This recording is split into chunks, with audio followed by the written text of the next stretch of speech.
Well, hello there, and welcome to another edition of Rorschach's Comics. Today we will be taking a look at the 80th anniversary issue of The Joker. Now, this book came out, I believe it was last year, and it's just celebrating 80 years of the Joker terrorizing Gotham and just being a royal pain in Batman's butt. Before we get into it, I do want to point out it is not a book for kids. It is about a murderous maniac who dresses like a clown. It does get gruesome at some point. It's in the book, so like I said, not for kids. There's several different stories in it.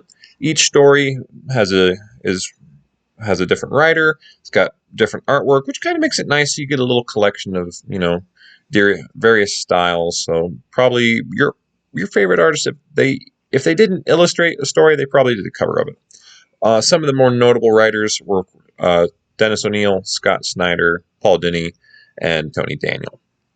So going through the story, like I said, there's several short stories in there. The first one follows a psychiatrist. His thing is he helps victims of the Joker try and recover from their trauma. And the ironic thing is, by the end of that story, he ends up being a victim himself. There's another one. The artwork in that one, the Joker is kind of stylized to look like Heath Ledger's Joker. That one, all that is, he's showing up at one of his workers, employees, whatever you want to call them. He shows up at the dude's house wanting to know why he didn't show up for work last night, but the cops were there. So he's like, what's going on?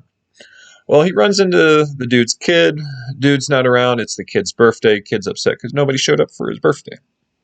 And so the Joker just goes around the neighborhood and threatens all the neighborhood kids that you better show up for what's-his-name's birthday or else. So get over here, get your parents, bring all your nice toys. You're going to give him something nice.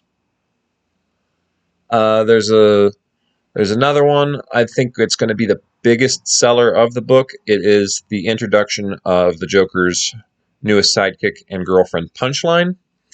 Just shows how she started off, how she was able to gain his attention, and really their first foray into crime together. And so I think that's going to be the biggest seller. She seems to be pretty popular right now. Me personally, I'm a Harley Quinn fan. If we're going to go down that road, so I think she's a better character. Yes, it's nice they added somebody new to try and keep things fresh, but yeah, whatever. And then there's another story. Batman has died, and Joker's trying to figure out what he's going to do with the rest of his life. And he's figured out that the best thing for him to keep making people's lives miserable, he becomes an employee at the Gotham Bureau of Motor Vehicles. That's kind of interesting. So, me personally, I'm not a big Joker fan myself. Batman's my favorite superhero. So, with Joker being his biggest nemesis and rival, that's pretty much why I picked up the book. It's nice to have in your Batman collection. There's a different cover out there for everybody. So my favorite artist being Jim Lee. He did a cover, so that was the one I made sure I picked up. And it's like I said, it's a decent story. It's nice to have in your collection if you're a Batman guy. They also did an 80th anniversary book of Catwoman. I picked that one up as well, so that's probably going to be one of our next videos that we do a review on. Alright guys, I think that's it for today. I hope you enjoyed the video. Remember to hit like and subscribe for more. And make sure you hit the little bell up top so you get notified when our next one comes out. Have a good day. Bye.